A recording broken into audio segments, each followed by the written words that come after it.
Romanos capítulo 3, versículo 1 ao versículo 8. Algumas pessoas, quando ouvem o Evangelho, dão desculpas. E uma delas é retratando a soberania de Deus. Como é que pode um Deus soberano deixar que tais coisas aconteçam? Como é que um Deus soberano pode julgar alguém se é Ele quem controla todas as coisas?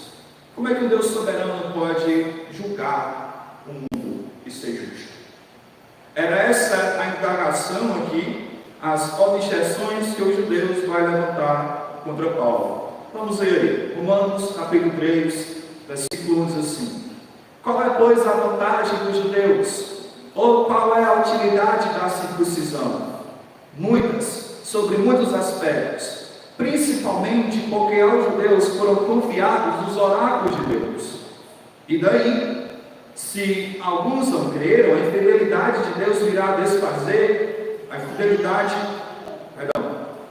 E daí, se alguém não creram, a incredulidade deles virá desfazer a fidelidade de Deus de maneira nenhuma. Seja Deus verdadeiro e mentiroso todo homem, segundo está escrito: para seres justificado nas tuas palavras e venha a vencer quando fores julgado.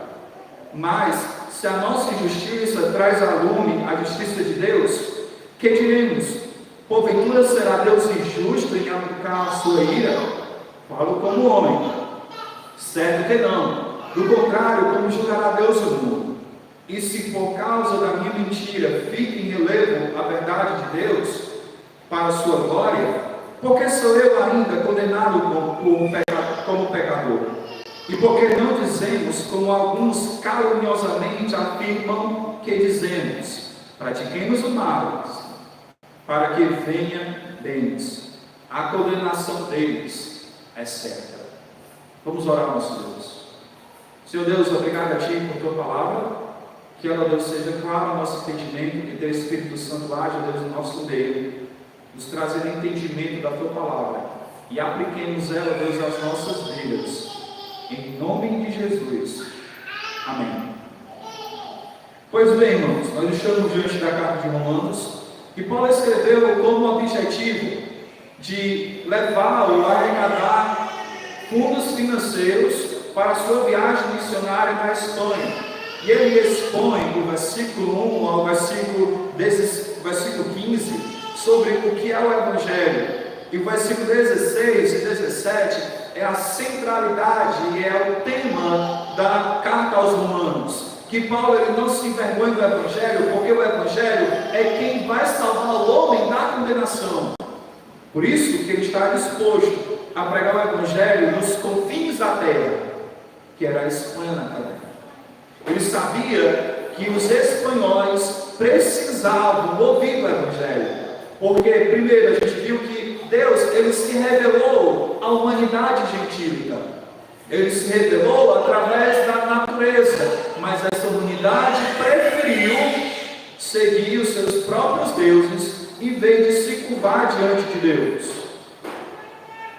Nós vimos que tudo isso vai desenrolar na própria humanidade caindo na sua decadência mesmo, propriamente dito, moral, se destruindo. Aí então, Paulo, olhando como se fosse um julgamento, ele começa a criar um diálogo. Ele fala dos gentios, que os gentios estão condenados debaixo da ira de Deus, e agora ele se volta para o moralista, dizendo: você que aponta os erros dos outros, mas escondido ou do coração faz coisas erradas, você também não se livrará da ira de Deus. Aí Paulo olha mais perto e percebe que esse homem que ele dialoga aqui era um judeu moralista. Tinha todas as características dos judeus. Então ele era um judeu. E Paulo diz: olha, todas essas vantagens, esses privilégios que você tem das escrituras, da circuncisão, nada disso garante a você a salvação. Nada disso. Porque se você tem as escrituras e tem circuncisão, mas vive como ímpio, como gentil, então Deus vai tratar você dessa forma. Porque Deus não faz acepção de pessoas. Deus irá ajudar cada um segundo as suas obras. O judeu que se achava superior, que achava que ele iria julgar todos os homens, foi uma facada de Deus. Paulo agora mostrou que eles também são pecadores.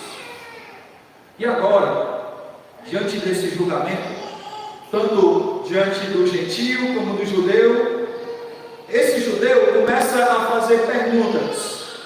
Lembra que Paulo usou aqui o que era conhecido como a diatribe, que era um recurso de oratória, em que o professor, ele criava um personagem imaginário, pensando de como seriam as perguntas dos seus interlocutores. Então Paulo faz essas perguntas aqui, imaginando que alguém perguntaria isso. Provavelmente Paulo está falando com ele quando era ainda fariseu. Alguns especulam que seria isso. É o diálogo do Paulo quando era perseguidor da igreja, como Paulo agora que era perseguido. Paulo, ele era considerado um dos maiores dos fariseus, que perseguia a igreja, e agora ele se torna então um dos defensores, ou o maior defensor da fé cristã. Então nós vamos ver aqui, especialmente sobre essas perguntas que esse moralista judeu vai fazer ao apóstolo Paulo. Nós vamos ver aqui que diante do julgamento é como se ele fizesse uma apelação. Peraí, antes da condenação eu tenho 3 perguntas, eu tenho 3 objeções. Então nós vamos ver aqui nessa noite essas 3 objeções aqui com relação ao julgamento do judeu moralista. Então, primeiro aí, está no versículo 1 a 2, sobre qual é o privilégio do judeu. Acompanhe comigo aí. Versículo 1. Qual é, pois, a vantagem do judeu? Qual é a utilidade da circuncisão? Então, depois que Paulo diz, olha, todos esses privilégios que você tem, de ser filho de Abraão, de Isaac e de Jacó, de você ter o sangue judeu da tribo que permaneceu fiel, não adianta de nada. Não adianta de nada você ser circuncidado desde o 8º dia de nascido. Não adianta de nada para a salvação. Então esse judeu levanta a mão, mas peraí, qual a utilidade disso? Então, por que é que Deus escolheu a gente? Por que é que Deus escolheu os descendentes de Jacó? Para que dele pudesse ser o povo de Deus. Qual é a vantagem? Quais são, o que é que nós ganhamos com isso? O judeu, ele queria ganhar a salvação através dessas coisas. Paulo disse que a salvação não vem dessas coisas. Como foi descartado, ele perguntou, qual é então a diferença? Qual é então a diferença do judeu e do gentio? Quais são os privilégios que nós temos? Olha o que é que Paulo vai afirmar. Versículo 2. Muitas, sobre todos os aspectos. Aqui, em Romanos capítulo 3, ele ainda não vai dizer quais são essas todas, mas ele vai dar uma. Mas eu convido os irmãos a lerem comigo, em Romanos capítulo 9, versículo 4, ele vai dizer algumas dessas vantagens, desses privilégios, esses aspectos que Paulo diz que são importantes. Romanos 9, 4 diz assim: são israelitas, pertence-lhes a adoção, também a glória, as alianças, a legislação, o ponto, as promessas. Então eles são israelitas, eles são o povo que Deus escolheu, a nação que Deus escolheu. Pertence à adoção, Deus adotou esse povo para si, esse será meu povo. Também eles receberam a glória, tiveram ali no Monte Sinai e também no templo a presença de Deus, a Shekinah de Deus, as alianças. Nós temos a aliança de Deus com Abraão da terra, nós temos a aliança de Deus com Abraão do descendente, nós temos a aliança davídica, nós temos a aliança no Monte Sinai, nós temos a aliança, nova aliança que foi feita lá em Ezequiel e Daniel também. Eles pertenciam às alianças. Deus tinha feito alianças, Deus tinha feito a legislação. Embora muitos dos outros povos tinham a legislação moral que Deus imprimiu no coração e ele transferiu em leis civis, Deus revelou a lei dele em pedras ali para aquele povo. Deus revelou àquele povo a legislação. Eles também faziam os cultos, eles também recebiam a promessa. Também deles são os patriarcas, Abraão, Isaac, Jacó, e deles também descendem o Cristo, segundo a carne, o qual é sobre todos, Deus bendito, para com todos sempre. Amém. Então Paulo enumera aqui em Romanos, depois nós estudaremos quando chegarmos lá, esses privilégios que eles tiveram. Mas o povo judeu, diante das outras nações, foram extremamente privilegiados. Deus escolheu esse povo para ver as alianças, as promessas, dele viu os patriarcas, dele viu o Cristo. E o Cristo é o Deus bendito para sempre. Amém. Dos judeus veio o próprio Deus encarnado. Viu a palavra escrita e a palavra encarnada. Então eles são extremamente privilegiados. Só que eles queriam privilégios que o tornasse salvo, que privilégios que pudessem condenar os seus inimigos gentios. Só que não foi esses privilégios que Deus deu. Não foram esses privilégios. E Paulo vai citar o privilégio principal. Olha o versículo 2 de Romanos 3. Muitas, sobre todos os aspectos, principalmente, porque aos judeus foram confiados os oráculos de Deus. Paulo diz: olha, tem muitas coisas, e ele vai falar mais à frente essas muitas coisas, mas ele vai dizer: olha, primeiro, vocês foram os receptores dos oráculos de Deus. O que é um oráculo? Um oráculo são meios pelo qual Deus se comunica ao homem. Quando os homens iam enfrentar uma guerra, iam fazer planos, primeiros eles usavam os oráculos, que eram pessoas, sacerdotes, que falavam da parte de Deus. Eles pediam a orientação de Deus para com aquilo. Então Deus se orientou, Deus orientou a nação de Israel aqui. Eles receberam diretamente o oráculo de Deus. Paulo falou isso no capítulo 2. Olha aí comigo, Romanos 2, versículo 17. Se porém tu, que tem por sobrenome judeus, e repousas na lei, e te glorias em Deus, que conheces a vontade, aprova as coisas excelentes, sendo instruídos na lei, que estás persuadido que é guia de cego, luz que se encontra em trevas, instrutor de ignorante, mestre de crianças, tendo na lei a forma de sabedoria e de verdade, tu, pois, que ensina a outra e não ensina a ti mesmo. Tu, pois, que pregas que não deve furtar, furtas.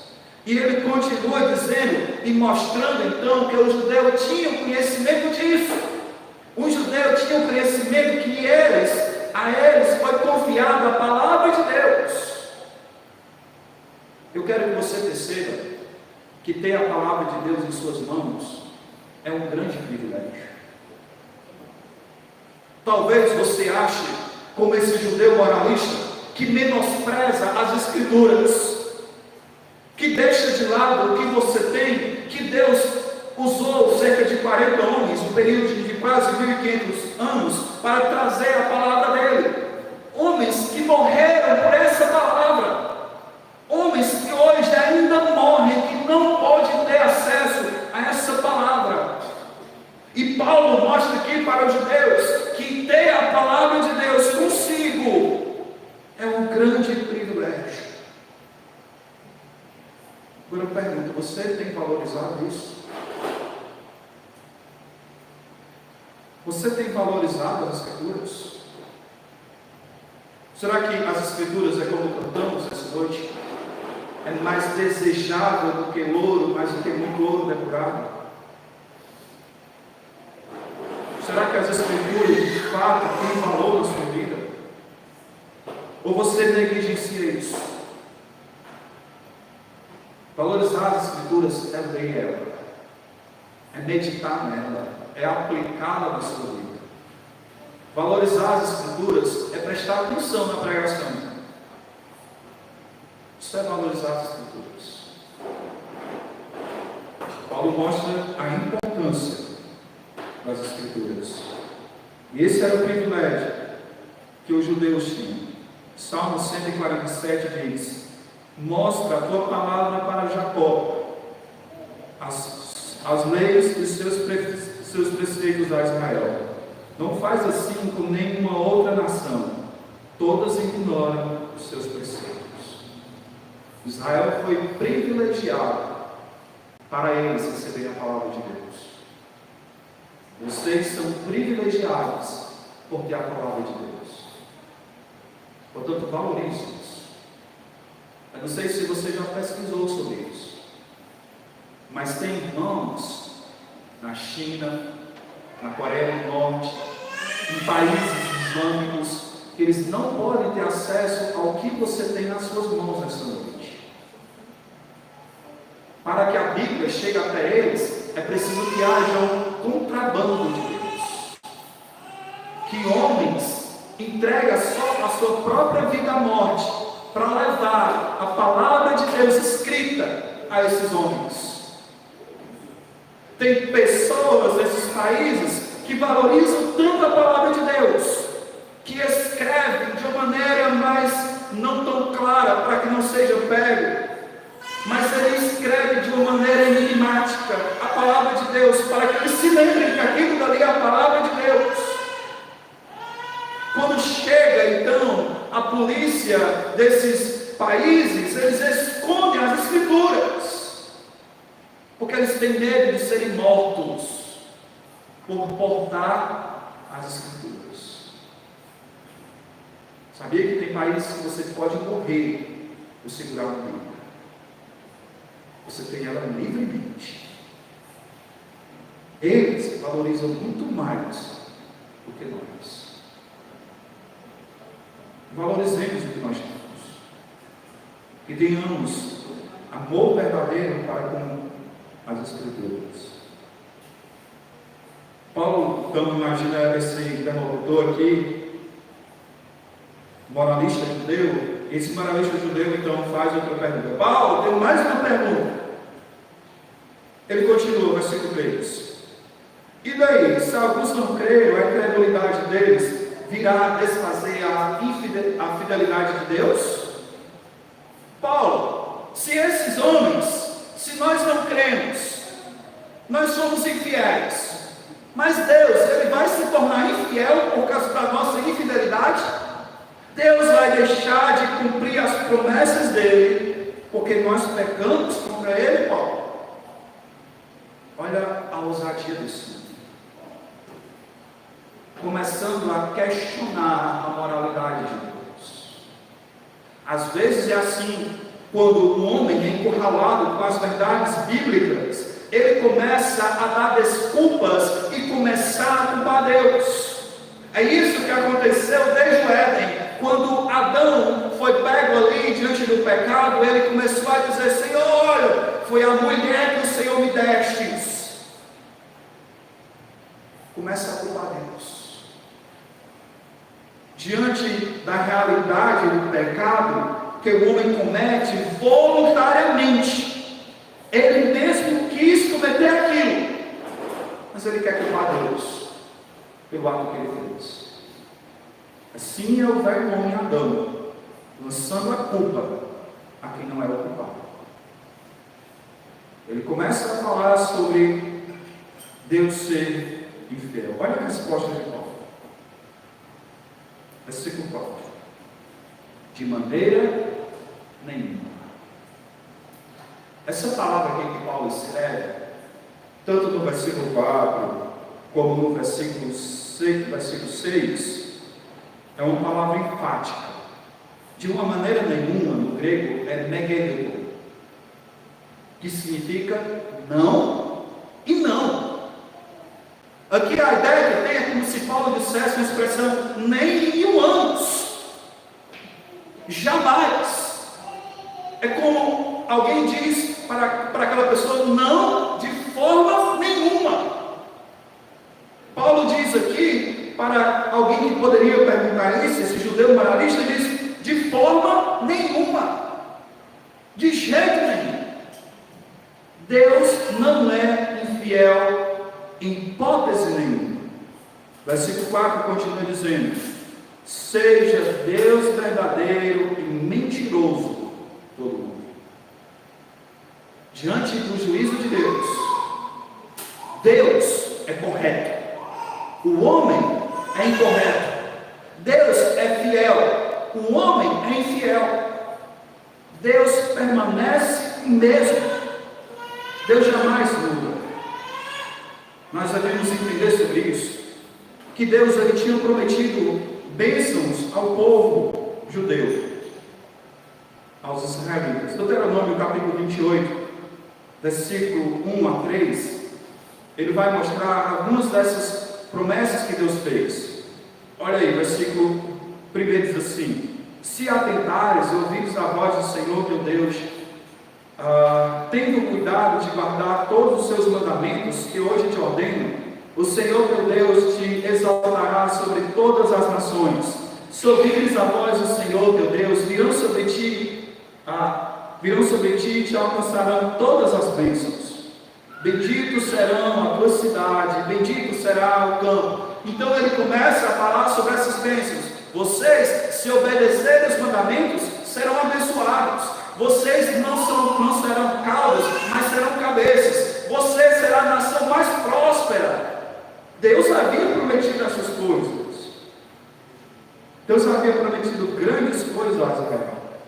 Mas perceba que essa promessa é se guardar a lei. Se não guardar a lei, vem promessa também.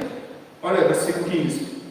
Será, porém, que se não deres ouvido a voz do Senhor teu Deus, não cuidando em cumprir todos os seus mandamentos e os seus estatutos que hoje te ordeno, então virão todas as maldições sobre ti e te alcançarão. Maldito serás na tua cidade, maldito serás no campo, maldito serás no cesto e da tua amassadeira.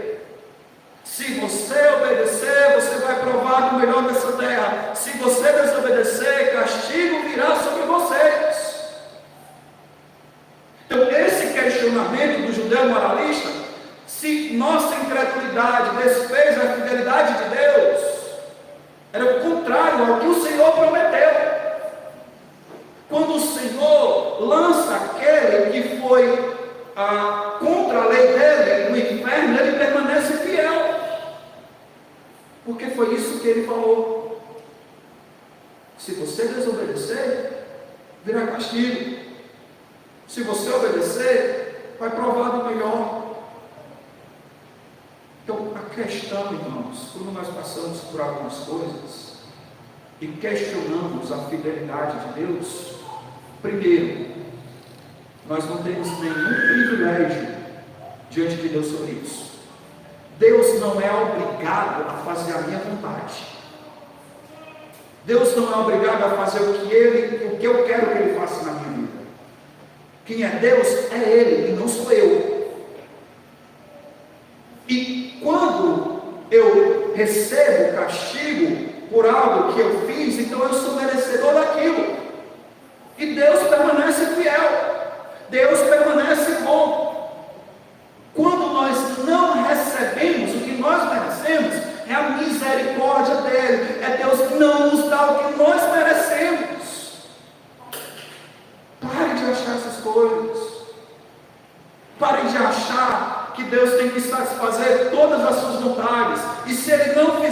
vontades, Ele é infiel, é um Deus mau.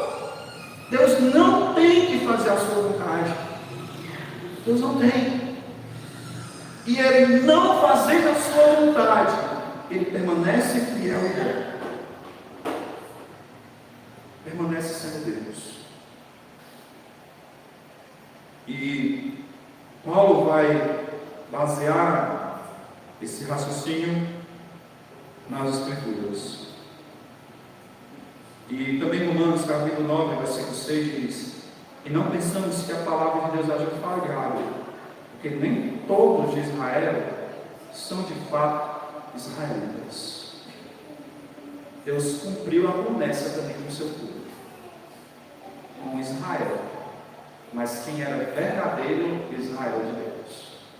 Nós vamos estudar mais para frente sobre isso.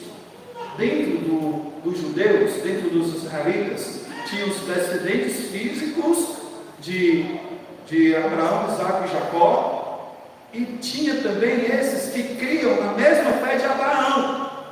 Então esses que criam na fé de Abraão eram de fato aqueles que Deus prometeu as bênçãos, não aqueles que pecaram, mas de fato os verdadeiros israelitas. E nós vamos estudar mais para frente sobre isso. Mas Deus cumpriu. Baseado em quê?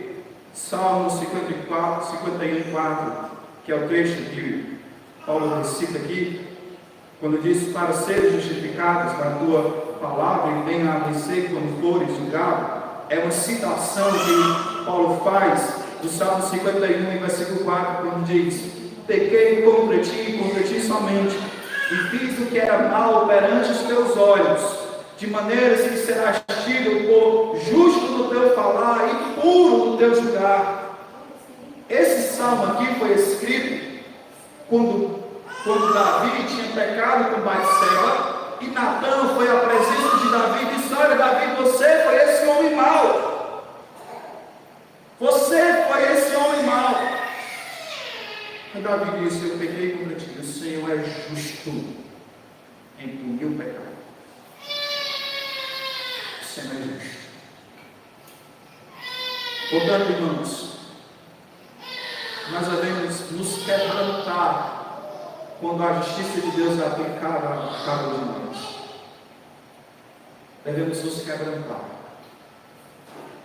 Não devemos endurecer o nosso coração, mas devemos nos quebrantar. Deus está aplicando prometes. Deus está aplicando.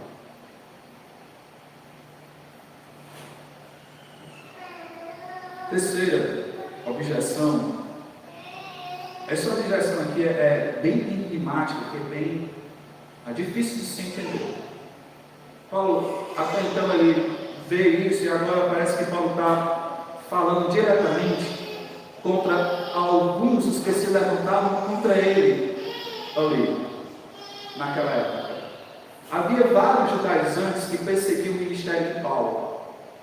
Paulo, então, parece que está imaginando homens que estão falando mal do seu ministério. E esses homens, diante dessas acusações, ele vai fazer uma pergunta também. E a terceira objeção. Essa terceira objeção é: se o nosso pecado ressalta a justiça de Deus, como é possível Deus nos julgar? Se o nosso pecado mostra que Deus é glorioso, que Deus é justo, não é justo Ele fazer isso? Olha aí, acompanhe comigo o texto. Versículo 5. Mas a nossa injustiça traz a lume a justiça de Deus, que diremos: porventura será Deus injusto em aplicar sua ira? Se o meu pecado evidencia ainda mais a justiça de Deus, então eu estou contribuindo com a justiça de Deus. Eu estou fazendo o que Ele determinou que eu faria. Muitos nos dizem isso. Muitos não usam a soberania de Deus para cometer pecados. Se Deus decretou todas as coisas, então eu vou pecar. Ele já decretou o meu pecado, então eu vou pecar. Se o meu pecado contribui para a glória de Deus, para a justiça de Deus, então eu vou pecar. Paulo usa esse argumento contra essa pessoa. Quando ele fala aí, falo como homem, é como se ele estivesse dizendo, falo como esse homem. Falo como um homem que crê nisso. Ele não está falando como o apóstolo Paulo falaria. Ele está falando como esse homem. Esse homem está criando essas objeções aqui. Versículo 6. Certo que não. É a mesma palavra do versículo 4. De maneira nenhuma. É a palavra neguendo. De forma nenhuma. Nem em 1000 anos. Nem de hipótese nenhuma. Não e não. Do contrário, como é que Deus julgará o mundo? Então, Paulo usa o que os judeus acreditavam. Paulo está usando o argumento desse judeu moralista contra ele mesmo. Paulo está dizendo, olha, todos os judeus creem no juízo final. O judeu cria no juízo final. E Paulo está dizendo isso. Vocês acreditam no juízo final, que Deus julgará. Deus vai julgar. Como é que Ele vai fazer isso? Pela forma como que você está afirmando. Todo homem sabe que um dia vai prestar contas com Deus. Independentemente da sua escolaridade, independentemente de conhecer a Deus ou não, todo homem sabe que um dia prestará contas ao início daquilo. Todos. E o judeu ainda mais. Então Paulo diz, você sabe que Deus vai julgar. Você sabe que Deus vai julgar, que Deus é justo no julgar. Então o que você está falando aqui é contra o que você crê. Paulo continua usando o argumento desse judeu moralista contra ele mesmo. Versículo 7. E se por minha mentira fica em relevo a verdade de Deus para a sua glória, porque sou ainda condenado como pecador. Olha, o que Paulo está dizendo aqui é usando o argumento do judeu moralista, que dizia que Paulo ensinava isso. Paulo ensinava uma mentira. Se vocês dizem que o que eu estou ensinando é uma mentira, por que é que vocês não deixam eu continuar mentindo? Se vocês estão dizendo que o pecado ressalta a justiça de Deus, e vocês dizem que eu minto em pregar o Evangelho, então por que vocês vão contra a minha pregação? Paulo está usando o argumento do judeu moralista contra ele mesmo. Vocês dizem que o que eu estou ensinando é mentira, mas não deixam eu continuar ensinando a mentira. Paulo está dizendo, vocês estão contra o que vocês estão dizendo. Totalmente contra. Não é que Paulo ensinava mentira. Paulo era um homem verdadeiro, pregava a verdade. Mas é o que esses homens consideravam a pregação de Paulo. Continua o versículo 8. E por que não dizemos, como alguns caluniosamente afirmam, que façamos e pratiquemos os males para que venham bens? Então Paulo disse, já que vocês estão dizendo isso, então vamos fazer o seguinte, vamos pecar à vontade. Se o nosso pecado ressalta a justiça de Deus, então vamos continuar pecando. O judeu moralista tinha aversão a algumas práticas, sabia que não deveria fazer tais coisas. Paulo está dizendo, se isso ressalta a justiça de Deus, então vamos pecar. Vamos pecar. Como vocês afirmam que eu prego? Irmãos, existia uma má compreensão naquela época da pregação de Paulo. Paulo afirmava para os judeus que a salvação era pela graça, não era pelas obras. Aí os judeus chegavam dizendo, Paulo, peraí, se a salvação é pela graça, não é pelas obras, então vou pecar. Você está dizendo isso, Paulo? Você está dizendo que eu posso pecar à vontade? Ele vai falar no capítulo 6, não! Porque é a graça que salva, é a graça que transforma. Essa ideia de que o crente não vai ensinada nas Escrituras. Jamais foi ensinada. Por isso que Paulo disse que é uma calúnia que leva a vida.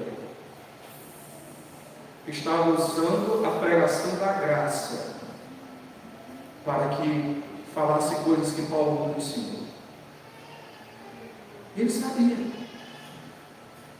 O judeu sabia que praticar o mal e continuar na prática de mal, tanto ia corromper o coração dele, como Deus julgaria ele. Por continuar a praticar os males e afastá-lo cada vez mais da bondade de Deus. E Paulo diz: olha, para esses homens, a condenação é certa. Esses homens que se levantam contra a verdadeira pregação do Evangelho da Graça, esses homens que afirmam coisas que eu jamais afirmei, esses homens que se levantam contra o meu ministério, trazendo mentiras, destruindo igrejas, trazendo legalismo para dentro das igrejas, trazendo falso evangelho, esses homens, a condenação deles é certa. Paulo aqui, ele não cita nomes. Paulo aqui, ele não apedreja esses homens. Paulo diz: Deus vai julgar eles. Esses homens que levantavam mentira contra o ministério do apóstolo Paulo, Paulo entregou nas mãos de Deus. Sabe qual é a maior vitória que você tem contra o seu inimigo? É deixar ele nas mãos de Deus. Não é vingança. Deus está nas suas mãos.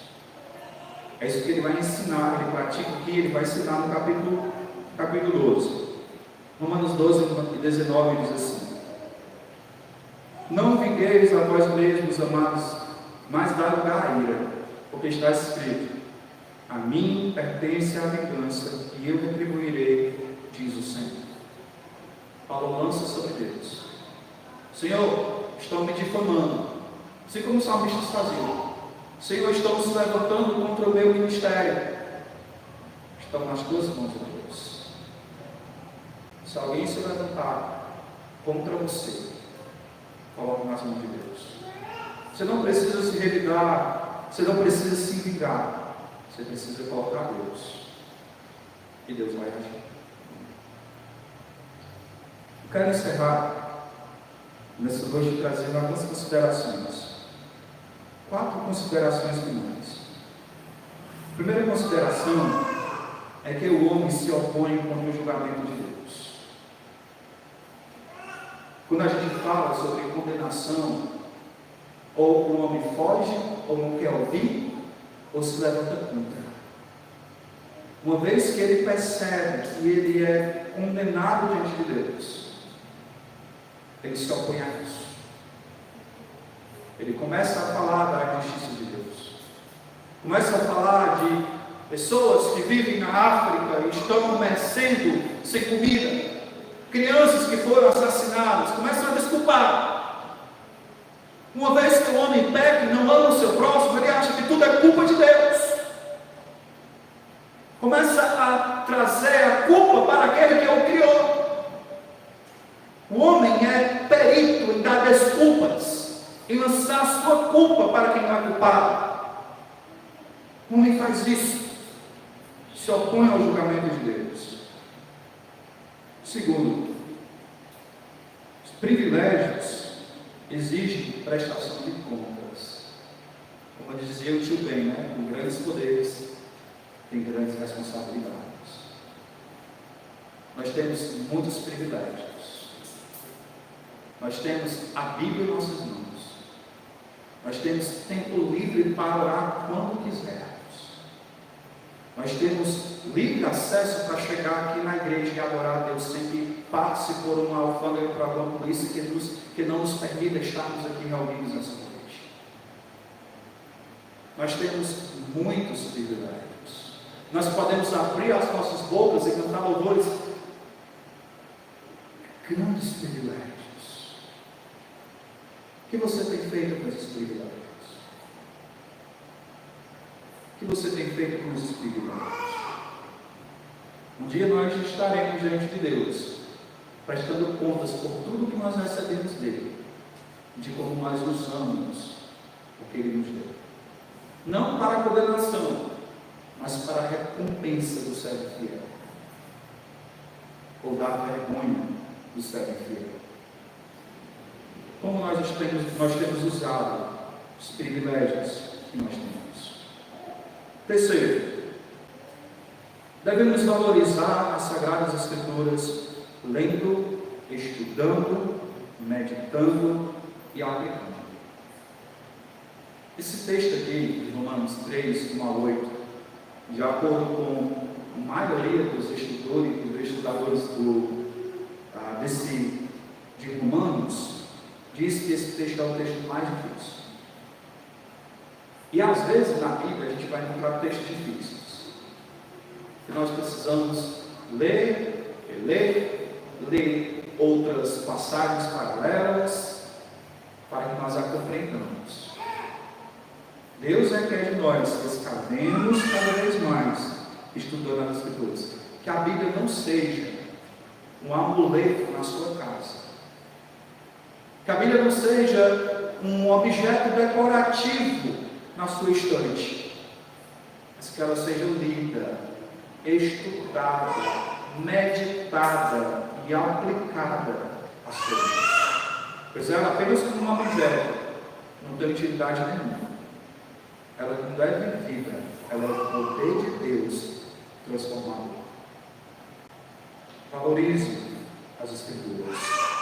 Quarto, só através da fé salvadora temos a salvação. Só através da fé verdadeira nós temos a salvação. O que Paulo está mostrando é isso. Esses privilégios e essas indagações não adiantam. O que você precisa é se render ao Evangelho. Só através do Evangelho é que você pode ter a salvação. Concluindo então com Romanos, capítulo 5, versículo 2. Justificados, pois, mediante a fé, temos paz com Deus, por meio de Jesus, por meio do nosso Senhor Jesus Cristo, por intermédio de quem obtivemos igualmente acesso pela fé a esta graça, na qual estamos firmes e nos gloriamos na presença da glória de nosso Deus. Salvação é unicamente pela fé. Portanto, qualquer desculpa de não crer é irrelevante. É só crer. É só se render. É só entender: Jesus, eu não tenho nada de oferecer, mas eu creio no teu poder. Eu creio na tua obra sobre a minha vida. Eu creio que o sangue que foi derramado foi para me perdoar. Eu me rendo a ti. Deve-se deixar qualquer orgulho que você tem e se render a Cristo. Pare de dar desculpas. Pare de dar desculpas. Se renda a Cristo. Vamos orar. Ó Deus, obrigado a Ti por tua palavra. Obrigado por ela ter chegado até nós, Senhor, ter inspirado homens santos a trazer a tua palavra até nós. Que o que aprendemos, ó Deus, nessa noite, seja, ó Deus, vivenciado. Que deixemos qualquer desculpa de lado e que possamos valorizar o que o Senhor tem nos dado. O Senhor tem nos dado grandes coisas, que valorizemos cada uma delas, ó Deus.